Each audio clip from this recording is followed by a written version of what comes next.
তো আমার তো আসলে অনেক টাকা পয়সা নাই যে আমি আসলে সারাদিন ব্যানার লাগাবো। কম টাকায় মানুষ দিয়েছে, ওটা দিয়ে কষ্ট করে ব্যানার লাগিয়েছে, যদি ব্যানারটা উঠিয়ে নেয় এটা আসলে খুবই খারাপ দিক। তো আমরা সব জায়গায় প্রচারণায় যাচ্ছি, কিন্তু মানে আমরা যে ব্যানারগুলো টাঙিয়েছিলাম এগুলো রাতের বেলায় কেউ নিয়ে যায়, এগুলো সবচেয়ে বেশি বড় সমস্যা। ব্যানারতে অনেক কস্টিং, অনেক টাকা খরচ করতে হয়, সেই জায়গায় যদি এগুলো রাতের বেলা নিয়ে যায় এগুলো খুব কষ্টের বিষয়। এবং আমরা সব জায়গায় প্রচারণায় যাচ্ছি, মানুষের সাথে আলহামদুলিল্লাহ ভালো রেসপন্স আছে, মানুষের সাথে কথা বলতেছে, তারা একটা পরিবর্তনের স্বপ্ন দেখছে। কিন্তু ওরা একটা আশঙ্কাজনক অবস্থায় আছে যে ভোট কেন্দ্রে আসলে ওরা ভোট দিতে যাইতে পারবে কিনা। তো সবার উদ্দেশ্যে বলবো যে আপনারা ভোট কেন্দ্রে আসবেন এবং সবাই খাবার দাবার নিয়ে আসবেন, ভোট দিবেন, ভোটটা রক্ষা করবেন, ভোট কাউন্ট করে তারপরে বাসায় যাবেন। আসলে এটা জনগণের স্বতঃস্ফূর্ত অংশগ্রহণ লাগবে। জনগণকে ভয় দেখানো হচ্ছে, বিভিন্ন জায়গায় ভয় দেখানো হচ্ছে, হকারদেরকে ভয় দেখানো হচ্ছে যে নাসিরউদ্দিন আসলে নাকি হকারদেরকে উচ্ছেদ করে দেবে। তো আমরা বলছি হকারদেরকে পুনর্বাসন, লাইসেন্সের আওতায় তাদেরকে নিয়ে আসবো, মাল্টি কমপ্লেক্স বিল্ডিং বানিয়ে দেবো। এখন তো হকাররা অনেক নিপীড়নের মধ্যে দিয়ে যায়, টাকা পয়সা নেয় তাদের থেকে, এই ব্যবস্থার আমরা শেষ করে দেবো বাংলাদেশে ইনশাআল্লাহ।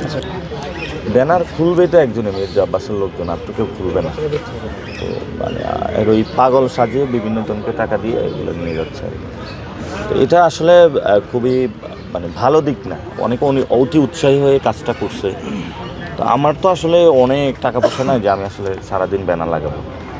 কম টাকায় মানুষ দিয়েছে, ওটা দিয়ে কষ্ট করে ব্যানার লাগিয়েছে, যদি ব্যানারটা উঠিয়ে নেয় এটা আসলে খুবই খারাপ দিক, এটা ঠিক না।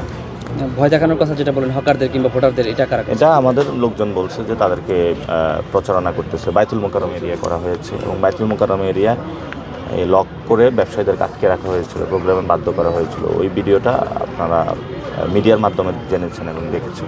নির্বাচিত হলে ওই সবচেয়ে বেশি হলে মাদকের একটা বড় সমস্যা ঢাকা আছে। মাদকটা আমরা মাদকের সিন্ডিকেটটা ভেঙে দেবো। আর দোকানদাররা চাঁদাবাজিতে সমস্যা, চাঁদাবাজিটা একদম টোটালি স্টপ করে দেবো। যানজটের একটা সমস্যা, মানুষ খুব ভোগান্তিটা আছে, ধুলাবালির সমস্যা।